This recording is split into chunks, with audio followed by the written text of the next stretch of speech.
In this video, we're going to look at a question on electric potential energy and electric potential. Before you start, I'll just point out that in this question, they use UP for electric potential energy. You may have it on your exam board as EP. It might, if they're being confusing, be E, or it might even just be written energy. In this question, I'm going to use EP to represent electric potential. So pause the video now and try all parts of this question. So I think electric potential is one of the trickier parts of the fields topic. Hopefully this question will help clarify it a bit, particularly AI. So it says, use figure 4.2 to state and explain whether the mass is charged positively or negatively. So what we've got a positive charge here, and we've got a mysterious charge here that is being moved towards this charge. And then the electric potential energy you can see is decreasing and is getting more negative. So what is going on? Well, if we think about having the charge here and moving it this way, what does that represent? We're having to put in energy to move it away from the charge. So that suggests that the charge is negative, because if we have a negative charge here, that will be attracted to the positive charge, and we have to put in energy to move it away. So that is our answer. It's negative because energy needs to be put in to move the charge away, or increase the distance or increase the radius from the positive charge. And of course, we always define fields in this way, right? It makes sense to define the field in the way that a positive charge would move, so that this energy consideration here makes sense and more intuitive than the other way around. Part II seems hard. It's not actually that tricky when you think about it in simple terms. So show that the electric field strength E at this point, and when it says at this point, it means at any particular point. So at any point on here, there is a gradient. Obviously, that gradient will change as we move away. Is given by this expression. So E is the electric field. So I'm just going to write down what the electric field is. So we should know that it's Q over 4 pi epsilon naught R squared.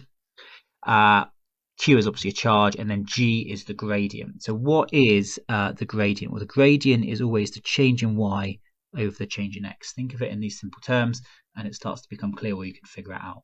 What is the change in Y? It's the change in electric potential energy divided by the change in radius. So now, what is my expression for electric potential energy? It's QQ over 4 pi epsilon naught R. But if we're looking at the gradient, we need to divide that by R. So that gives us QQ over 4 pi epsilon naught R squared. Now I know I have slightly changed from delta to not delta, but that's fine for here. So what does that give us then? That gives us clearly a difference of Q. So clearly E times by Q equals our gradient, right? Because this is QQ, this is our gradient, and E here is just a single Q, but still got the factor of R squared. And then finally, use the expression in AII to determine the electric field strength at a distance 4 centimeters from the charged point mass. So at a distance of 4 centimeters here, what is the electric field strength? So we obviously need to draw on the gradient. We need to work out our gradient.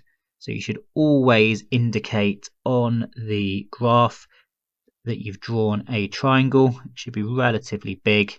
So my gradient here, change in Y, is going to be minus 0.7 minus 20 times 10 to the minus 26 over my change in X. So what have I got here? I've got 7 minus 1.8. So obviously when you plug that in, you will get the gradient, and then the gradient divided by Q gives us our electric field strength. And on this mark scheme here, you should be getting about 2.3 times 10 to the minus 5 volts per meter. It might also just be quickly worth giving you a quick analogy. We've said, we've been talking about electric potential energy. So electric potential energy multiplied by our charge gives us potential multiplied by charge gives us potential energy, and there's a nice analogy here with gravitational fields, because gravitational potential energy is gravitational potential times by mass. So for example, 100 joules equals for example 10 joules per kilogram times by 10 kilograms. That gives us the overall gravitational potential energy. It's very analogous to fields in this case. And actually, if we look at the change in potential over the change in radius, that gives us our electric field. And again, that's analogous with gravitational fields. And that kind of makes sense. If we look at how the potential is changing, so we look at how steep a potential is and how it's changing, that tells us how strong the field is at one point. So if the field, if the potential is not changing at all, we know we're in a region of constant field. If the potential changes a little bit, we know we're in a weak field. And if the potential changes really, really quickly, so for example, it decreased really, really quickly, we know we're in a really, really strong field. And that's kind of what we're seeing here, aren't we? The potential, this is potential energy, but the potential energy is changing slowly and then changes really quickly. And actually, what does that mean? The field is getting stronger and stronger and stronger as we get here. And we know that the electric field is proportional to 1 over r squared. So that does make sense. So like I said, tricky topic. Hope that this helped. It's just time to announce our subscriber of the month. Congratulations, Amirali. Keep up the good work. All the best. Goodbye.